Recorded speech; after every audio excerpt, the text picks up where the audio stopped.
People, it's the WC here with a brand new video.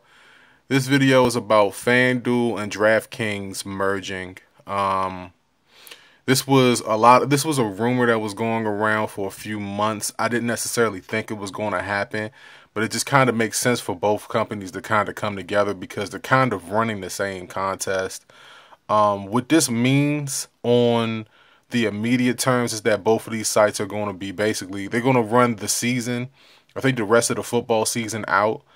And, I think that as the beginning of next football season begins, that they'll both merge. And I don't know what the name of the site is going to be. I don't know if it's going to be Fan Kings or, Draft Duel, or I don't know what they're going to call it. It might just either become FanDuel or DraftKings.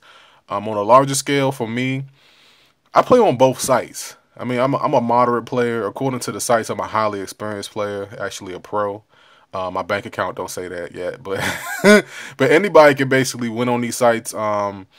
If you don't play daily fantasy, maybe you should, man. I mean, it adds a lot to the experience of watching sports. I played the entire baseball season. I played the entire basketball season to this point. Football is like a weekly event. And you don't have to break the bank in order to play, man. On DraftKings, you can play as low as 25 cents on DraftKings. On FanDuel, it's $1.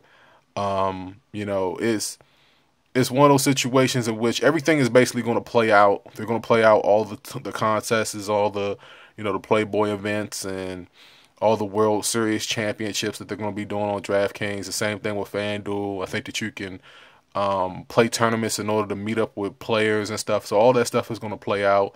And then at some time or point, either next summer or before the NFL season begins, these two sites are going to merge.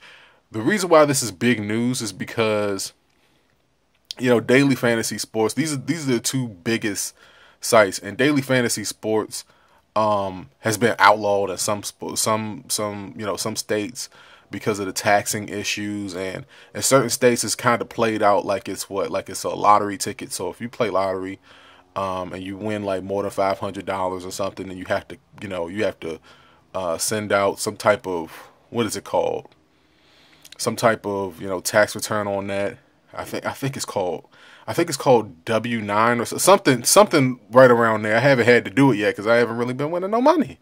So it is what it is. For all the daily fantasy players, this is big news. This means bigger tournaments. This means more players. I don't know how they're going to merge the sites, but the news is basically just dropped that both of these sites are going to be coming together. Let me know how you feel about these two sites coming together. Does it ruin it for you? Because certain times of the year I like to play on FanDuel, and then other times of the year I like to play on DraftKings. And these are the two sites that I use. I don't use Fantasy Pros. I'm not saying I don't like them.